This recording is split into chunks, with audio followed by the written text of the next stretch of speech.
Hey friends, welcome to my Live Aloha, Aloha Life update. It's been a minute since my last share, and what have I been doing in these many months since then and now? I have been living as present as possible. So prior to the new year, ringing in the new year and the holiday season, I had this big, amazing trip of a lifetime coming up to South Africa. And prior to that, there was phase one of my move in with Adam and really shrinking my life down to about 15% of what it what it was, with memories and possessions and space and things. And I went through a lot in the space of less is more, and learning how to enrobe yourself in things that are worthy of your time and your energy, and learning how to live without a lot of things that you think you need and don't.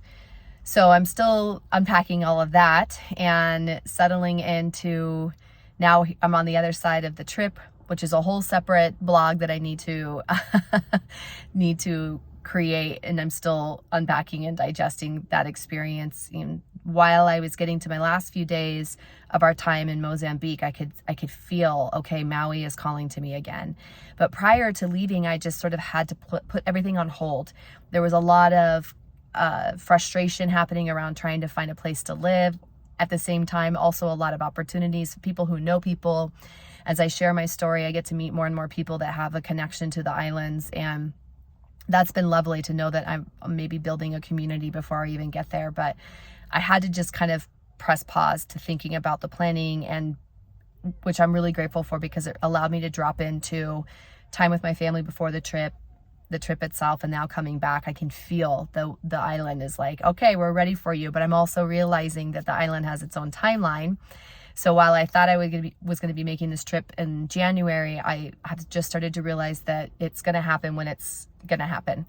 So right now I'm on a wait list for an apartment that I think is going to be a really good fit for me temporarily. I needed to find something that felt safe, felt like there was a community vibe, and also gave me an opportunity to have a shorter term lease so that I can get there and really just start to have that sensorial experience and learn what I need to learn. So that probably will be buttoned up here in the next few weeks. And then from there, I can work backwards from that timeline of getting my final affairs in order here in Colorado, getting my car shipped out, booking the airline tickets, and then figuring out how I'm going to get these last few 15% of my life that's in boxes now into suitcases and literally get myself out there. So that's ahead of me. But right now it's all about just living day by day, minute by minute, hour by hour, and how precious and special that is. So soaking in however much longer I have here in Colorado, and man, is it really, and today's a beautiful day. I'm in a parking lot waiting to have lunch with my mom here. So there's like a Starbucks and a King Soopers and like a gazillion shops, and there's just this hustle and bustle. People driving in to pick up their Starbucks to go, people running their errands. And so it's kind of interesting as I'm trying to drop in and create space to just be present, the reminder that there's always movement, there's always life happening, and people on the go doing things, setting goals, reaching those goals, achieving them, going on to the next thing. So I'm feeling the island call to me. I'm feeling this sense of slowing myself down, but enjoying that here, not waiting till I get to the island to do that. So really just dropping into this beautiful life that I've worked hard to create for myself, and enjoying the work that I'm doing in GNG right now, enjoying putting together more space of wellness and how that's going to shape and evolve over time. I got to say officially goodbye to part of my yoga community in two special ways. Wrapped up my last scheduled class at Core Power Yoga Central Park on December 14th. And that was lovely and special, and just a nice way to sort of seal in the gratitude and appreciation I have for that journey. And then just a couple nights ago, the yoga studio hosted a farewell party for me and gave me the incredible gift of, each of them recorded a message, a video like this, and shared, just thoughts, wisdom, celebrations, love, gratitude, and well wishes. And it was a powerful moment for me to sort of go through. I felt this shift. My body was like shaking. I was like sweating. I'm laughing. I'm crying. I'm overwhelmed. There was a part of me that was present for just a moment, that part of me that I left behind, when I decided to start living every day for me and filling up my cup first.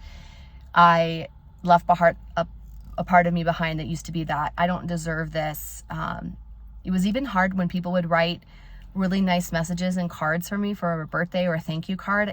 It was something that I had to like create space to sit with and absorb, and maybe that was my way of being more respectful of gratitude. But I also know that I would put a wall up when it came to receiving and when it came to acknowledging a compliment.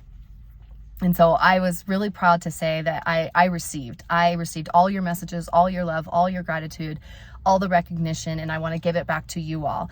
And what a powerful gift to recognize now, as I'm feeling the hustle and bustle of life around me, that we need to tell people what they mean to us now while they're here.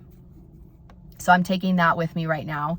I love all these little gifts and teaching moments that are showing up as I've been on this journey to get to the island. And so that's with me. I am still going to be teaching a few more classes here and there, and I get to be in a space of mentoring a few more yoga teachers, which is so special for me. But I think I'm probably in this shift of maybe somewhere between 4, 6, or 8 weeks, and then it'll be over the ocean and on the other side. So I'll leave it at this for now, and I can't wait to share more updates and more of this story as it unfolds. Remember, I have no idea what's going to happen. I just feel the call to share this story, to share this journey, even if it's just for myself, to have a way to remember this very important time in my life. Because one of the things that I heard a lot of my yoga friends and community share is how hard I worked to get here. And every day is my new best day. Every day is another reach for the sun. Every day I live in more light, where I felt like I was in darkness for so long, reaching for the light, knew it was there, showing up strong every day to get closer to it. And now I just feel that I live in the light more and more. So I have worked hard to get here, as many of us do. And so if my journey and my story can inspire you, that I'm sharing. It's not easy to do this, by the way. Maybe I don't know if I make it look easy or not. I know I assume that of a lot of people who show up this way, but you do face a lot of fears. And I had learned this the other day, that the opposite of fear is inspiration. And so I'm like, yes, that's why I keep doing this, because I want to inspire and I am inspired. And why should I hold that back? And get to build up more inspiration and less fear as I do this. But all to say, this is always about, us living our best lives and reaching our highest potential, and you just never know what tomorrow is going to bring. So I'm here for today, and I'll be updating this more and more as I continue to unpack what this journey is teaching me and showing me. So love to all, and please stay in touch and let me know how I can support you, and thank you for supporting me, and aloha till next time.